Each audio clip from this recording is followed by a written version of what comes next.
In light of recent stock market volatility, could you give us your definition of stock market risk? And how does your definition differ from the standard definition?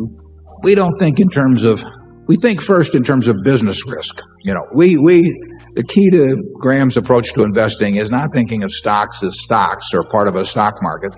Stocks are part of a business. People in this room own a piece of a business. If the business does well, they're going to do all right as long as they don't pay way too much to join into that business. So we're thinking about business risk. Now, business risk can arise in various ways. It can arise from the capital structure when somebody sticks a ton of debt into some business, and so that if there's a hiccup in the business, that the lenders foreclose. It can come about just by the nature of the business. Certain businesses are just very risky. Back in when there were more commercial aircraft manufacturers, you know, Charlie and I would think of making a commercial airplane, a big airliner, sort of as a bet your company risk, because you would shove hundreds and hundreds of millions of dollars out into the pot before you really had customers. And then if you had a problem with the plane, you know, the company could go. There's certain businesses that inherently, because of long lead times, because of heavy capital investment, basically have a lot of risk. And commodity businesses have risk unless you're the low-cost producer, because the low-cost producer can put you out of business. Our textile business was not the low-cost producer, and we had a fine management, and everybody worked hard. We had cooperative unions, all kinds of things, but we weren't the low-cost producer, so it was a risky business. The guy who could sell it cheaper than we could made it risky for us. So there's a lot of ways businesses can be risky. We tend to go into businesses that inherently are low risk and are capitalized in a way that that low risk of the business is transformed into a low risk for the enterprise. The risk beyond that is that even though you identify such businesses, that you pay too much for them. That risk is usually a risk of time rather than loss of principal, unless you get into a really extravagant situation. But then the risk becomes the risk of you yourself. I mean, it's whether you can retain your belief in the real fundamentals of the business and not get too concerned about the stock market. The stock market is there to serve you and not to instruct you. And that's a key to owning a good business and getting rid of the risk that would otherwise exist in the market. You mentioned volatility. It doesn't make any difference to us whether the volatility of the stock market averages 0.5% a day or 0.25% of a day or 5% a day. In fact, we'd make a lot more money if volatility was higher, because it would create more mistakes in the market. So volatility is a huge plus to the real investor. Ben Graham used the example of Mr. Market, which is we've used it. I've copied it in the report. I copy from all the good writers. And Ben said, you know, just imagine that when you buy a stock that in effect, you've bought into a business where you have this obliging partner who comes around every day and offers you a price at which you'll either buy or sell. And the price is identical. And no one ever gets that in a private business where daily you get a buy-sell offer by a party. But in the stock market, you get it. That's a huge advantage.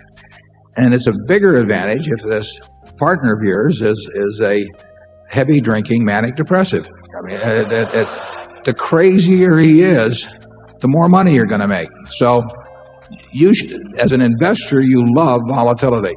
Not if you're on margin, but if you're an investor, you aren't on margin. And if you're an investor, you love the idea of wild swings, because it means more things are going to get mispriced. Actually, volatility in recent years is dampened from what it used to be. It looks bigger because people think in terms of Dow points, so they see these big numbers about plus 50 or minus 50 or something. But volatility was much higher many years ago than it is now, and the amplitude of the swings was really wild, and that gave you more opportunity. Well, it got to be the occasion in corporate finance departments of universities where they developed a notion of risk-adjusted returns. And my best advice to all of you would be to totally ignore this development.